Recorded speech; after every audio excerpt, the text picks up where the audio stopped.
Hello everyone, आप समझेंगे class 12 के जो पार्ट 2 के पूरे सेक्शन में जो कि लिखा हुआ डा सोल्जर। इसका राइटर है रुपर्ट ब्रूक साहब जी हैं, जो एक वार पोइट के नाम से यह जाना जाता है। रुपर्ट ब्रूक साहब जी, इसका जन्म 1883 ईस्वी में, उसका मृत्यु 1915 ईस्वी में हुआ था। He was a born in one of the two academic family. इसका जन्म एकेडमिक फैमिली में हुआ था। He father was a head master at रबिया स्कूल में। ये जो इनके पिताजी थे, जिसका जन्म हुआ था 1887 ईस्वी में, इसका मृत्यु 1900 हुआ था। इसके जो एक एकेडमिक जो इसका फैमिली में इसका जन्म हुआ था। ये और ये का मतलब यह उसके जो परिवार था, जो कि मतलब अच्छे शिक्षित आदमी परिवार के पास यह उन्होंने उसका ब्रोन हुआ था। और इसके पिताजी पूछेगा ऑब्जेक्टिव आपको, जो कि उसके पिताजी कहाँ के हेड मास्टर थे, उसको लिखेगा रबिया स्कूल के वो हेड मास्टर थे। ठीक, जो एक वार पोइट के नाम से यह जाना जाता है। अब देखिए यहाँ पर जो एक सैनिक के बारे में बताते हैं रुपर्ट ब्रूक साहब, इंग्लैंड के बारे में। अब देखिए हैं लिखा है कि it I should die think only this of me that there some corner of a foreign field that is of for even England. Rupert साहब बारक यह बता रहे हैं, जो कि यदि मैं मर जाऊंगा तो सिर्फ यह मेरे बारे में सोचेंगे कि विदेशी धरती का कुछ कोना हो जाएगा हमेशा के लिए। इंग्लैंड का हो जाएगा।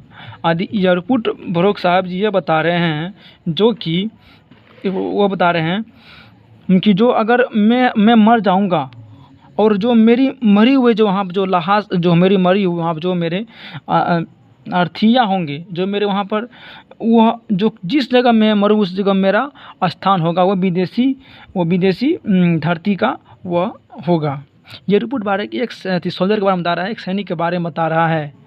और यह यदि मैं आपको भाई साहब लाइन बाय लाइन आपको बताऊंगा, आपको हिंदी में बताऊंगा, आप अच्छा समझिए, आप टिका रहिए, और आपको इंग्लिश को अच्छा सिखा दूंगा, बस आप लोग मेहनत करते रहिए। देखिए नेक्स्ट क्या बोल रहा है, there shall be in this rich earth a richer dust concealed a dust whom England bore shaped made aware. कुछ समृद्ध धरती में एक समृद्ध मिट्टी कण मिली हुई है और दफन हो गई है। वह कण शरीर जिस इंग्लैंड के जागरूकता बनाने आकर दिया तथा उनको जन्म दिया। जन्म देना। और देखिए आगे, देखिए क्या लिखा, पैराग्राफ लिखा हुआ है, gave one of a follower to love love here away of to Rome a body England's breathing England English air के बाद हो जाएगा, हाँ भाई साहब हो जाएगा, washed by the river best one sun to home. इसके बारे में बताया जा रहा है, जो कि बताया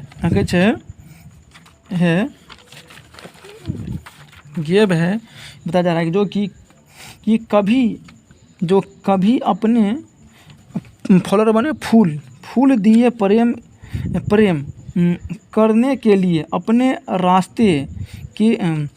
रास्ते दिए घूमने के लिए इंग्लैंड का वह शरीर जिसमें इंग्लैंड की हवा एयर माने हवा के रूप में वास्ट बेस्ट टू होमेन द सन के रूप में कि मिल जाए, नदियों के द्वारा धोया जाता है और सूर्य के द्वारा आशीर्वाद दिया जाता है।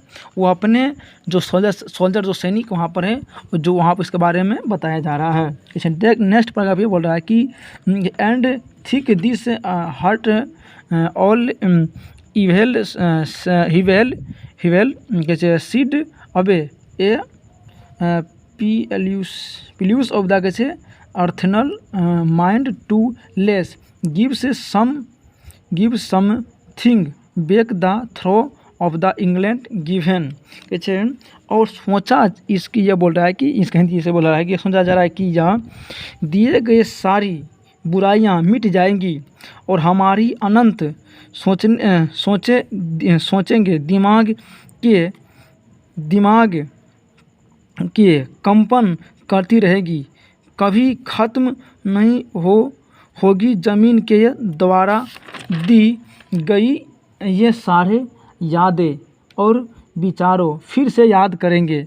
एक जो सोल्जर है जो कि यह बताया जा रहा है कि जो अपने इंग्लैंड के बारे में जो यहाँ पर जो बुराइयाँ हमारे मिट जाएंगी और इसके बारे में अब बता रहा है कि मैं इसको कभी मैं नहीं भूलूंगा। फिर कहते नेक्स्ट देखिए पढ़ रहा है, फिर लिखा हुआ है कहते ही sing at sound dream happiness यहाँ लिखा हुआ है happy as her day England laughter learn a friend of the great gentleness of heart of the pick under an English even कैसे उद्देश्य इसका हिंदी ये बोल रहा है कि उद्देश्य आवाज़ उनके दिन के रूप में प्रखंस है और अपने सपने और हंसी के दोस्तों से सीख और भ्रमता यानी विनम्रता अंग्रेजी स्वर्ग अपने अर्थात शांत हृदय में शांत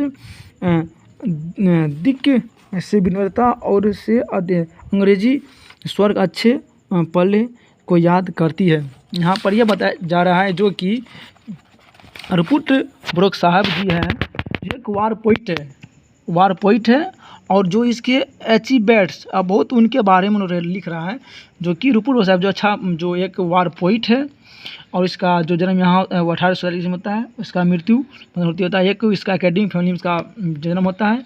पिताजी एक रोमन कैथोलिक इसका पिताजी एक जो है कि हेडमास्टर थे रबिया स्कूल में। और यही बता रहे हैं जो कवि जो कि एक जो सोल्जर है, जो सैनिक होता है, जो बोला कि यदि मैं मर जाऊंगा और इंग्लैंड सैनिक होता है जो मैं बोला कि जो मैं यदि मैं कहीं मर जाऊंगा और वह जहाँ मैं दफनाया जाएगा मेरा वह ज़मीन वह मेरी होगी और वह मेरी होगी।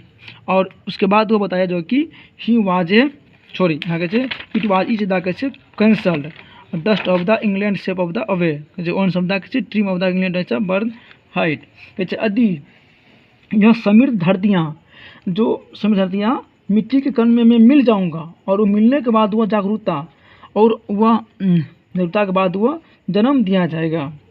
फिर यहाँ लिखे give a one of the follow of the away of the being England beating England कहते जब इंग्लैंड जब कभी मैं फूल दिए हुए प्रेमिक जो कि प्रेम करने के लिए अपने रास्तों में घूमने लगेंगे। और इसके बारे में यह कई बताया जा रहा है जो रिवर और सूर्य के बारे में उन्होंने बताया है। ये बोल रहा है कि जो कि आदि और हर एक बार यही बोल रहा है जो कि हर एक बार यही बता रहा है जो कि अपना सोल्जर जो कवि है जो कहते हेवा पॉलिटा कहते अबे होंडा के अपने इंग्लैंड अबे ये बोला है कि मैं उद्देश्य मेरा यह है कि अपने आवाज़ उनके दिन के रूप में प्रसन्न हो जाएंगे और भ्रमता और विनम्रता रूप से अंग्रेजी और अपने अर्थात शांतो हृदय से विनम्रता अंग्रेजी स्वर्ग को बनाए रखें और याद करते रहेंगे। और वो हमेशा यही बता रहे हैं जो कि यदि मैं कहीं मैं मर जाऊंगा तो उसके बाद मेरा वह जहाँ जब मैं दफनाया जाएगा उस जगह पर वह मेरा ज़मीन हो जाएगा। और ये कितना यह जो कि यह सोल्जर बता रहे हैं, एक सैनिक बता रहे हैं, कितना यह देशभक्ति के बारे में बता रहे हैं और इससे हमें सीखनी चाहिए। और इससे जो आया हुआ जो बिहार बोर्ड क्वेश्चन भाई आपको पूरा बन जाएगा, यह मेरा वादा है। आप लोग इसे ध्यान से देखिएगा और इससे जो इसका ऑब्जेक्टिव आएगा आपको पूरा बना लीजिए, आपको पूरा बन जाएगा। उसके बाद अगला चैप्टर पे आगे हम बढ़ेंगे।